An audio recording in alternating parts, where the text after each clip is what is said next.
Okay, well, thanks for taking the time to talk to us, Robin. I just wondered how the tour's going so far.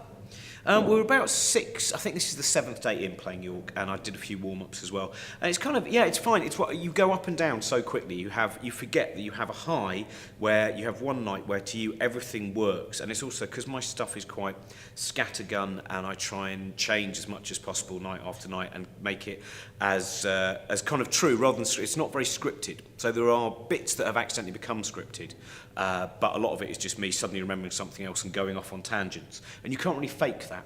You can't fake just your brain behaving like a kind of an errant, hyped-up child. So there are probably out of the 6 gigs so far, there's 2 that I've really enjoyed, 3 that were fine, and 1 that I didn't really enjoy. But the more I've thought about it, the more I think it was okay. But I don't like coming off thinking something was just okay.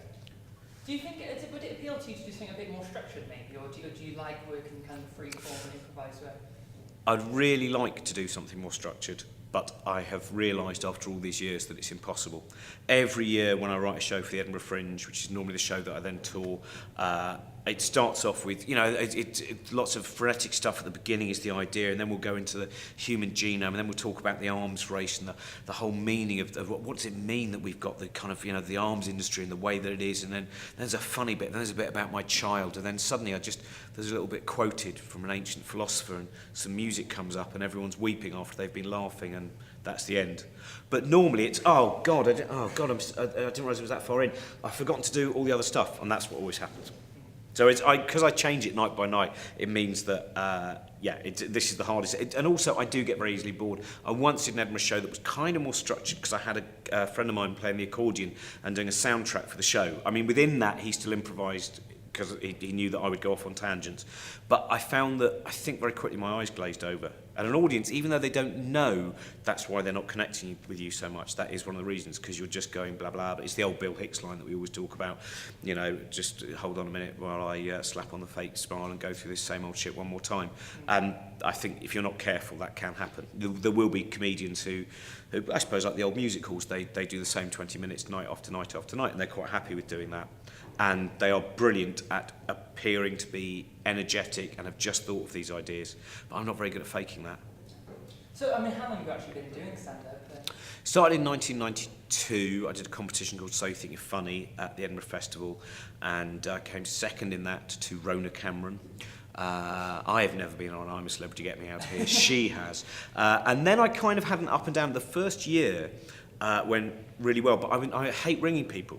So every club that I played booked me to do full sets after the first gig, but I would then wait 8 months to call them. And so I was gigging at every club that I played, but I hated ringing people up. And then I went off what I was doing and lost my way for a while. I decided the original stuff that I was doing I hated, tried to go in another direction, and I probably, through most of the mid-90s, was just regaining my footing. Kind of staying in there and still being able to make a bare minimum of a living, occasionally dropping off from doing stand-up for a while and just working in a lighting warehouse and doing bits of writing and stuff. And then I suppose I spent a lot of the late 90s and early part of this century doing writing and TV warm-up and wondering what I was going to do next and writing a film and things. And then about 5 years ago, I really went hell for leather. There was stuff that I really wanted to talk about, and I think I got older, and the older you get, the easier it is just to stand there and be prepared to shout out your point of view and not care so much about pleasing everyone. Obviously, you always want to please an audience. You want them to be happy, but equally, I don't want to walk off stage and think, well, I made them laugh, but I did jokes that, I had to do some homophobic jokes because I thought that's what they'd be into. I wouldn't like to walk off stage having made them laugh, but feel that I'd sold myself short. I was just wondering, do you actually remember your first gig and why you decided to do that? What point it was that you thought, I'm going to get up on stage and I'm actually going to try and tell some jokes? I don't know. I started off doing bits of comparing when I was at university, when I was about 20, 21 years old. I was watching live stand-up from about the age of 15 in London, which would have been the mid-80s, the alternative comedy. It wasn't so much of a boom then. There were a few clubs. There were great clubs going down to the rickety old Comedy Store. And I knew I really wanted to do stand-up. I'd always known that I wanted to be a writer from, I don't know how far back, from before I was 10 years old. And so my first gigs would have been as a student, and then I think I realised that That's extra chairs going out. It's so busy tonight. More chairs. And then my first stand-up gig was at a venue in Belsize Park in London. Some friends of mine, as they were then, who were a sketch troupe called, I think, My Big Bottom or something.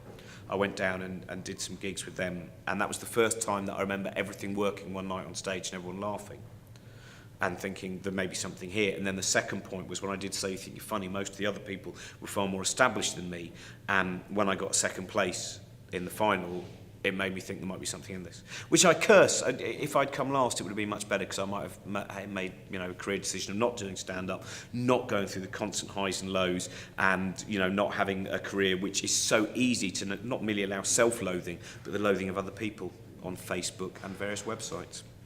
I mean, what advice would you give to young comedians? I know a lot of comedians say, just keep at it, keep going. But is there anything else you would probably give advice? What I would say is, if you're young and you're starting out in stand-up, is try and be as much yourself and do what you think is funny and what you want to do, and don't always feel that you, like I said before, you don't always feel that you have to please the audience. That a lot of the best comedians have spent a certain period of time, sometimes 1, sometimes 2, sometimes 5 years, getting it right and doing what they want to do. I mean, I would say really in many ways I look back at the first 12 years of doing stand-up and think, it's a bit of a waste of time. But actually I had a lot of fun, and I was doing different stuff than I do now. But you're trying to do what you really want to do and try and be original, because sometimes I've had to judge new stand-up competitions, which I hate doing because I hate judging people. I think it's a horrible thing to do. And everyone's got their jokes about texting and mobile phones and things about girlfriends and things about certain TV shows. There was a thing that Vicky Corrin said when her father, Alan Corrin, died, that the advice he once gave her as a writer was, whatever your first idea is, jettison it. That's everyone's first idea. Whatever your second idea is, well, that's pretty quite close to the first idea, and that's the next step everyone else is going to make. Your third idea is your genuine idea. So I think it's trying not to do just try and talk from what you're passionate about. Or it doesn't have to be what you're... I mean, it might be if you're a one-liner merchant, if you're someone like Tim Vine or Milton Jones, who are both brilliant people who do proper gags. But you can see they have a passion about what they do. And I think if you're approaching it from a career perspective, then I would never like to feel that this was a job. This was just a job that I did. I think it's a terrible waste. If you are going out on stage and you have the chance to talk to people and get across ideas that you want to get across, what a waste of time, because it's not that you get paid that much for it, and the likelihood of you becoming a really big comedian and making as much as if you got a big... Well, I suppose everything's changed since the whole economy's collapsed, but the chances of making a huge amount of money aren't that much. So you might as well go out there and use it for yourself and do what you want to do.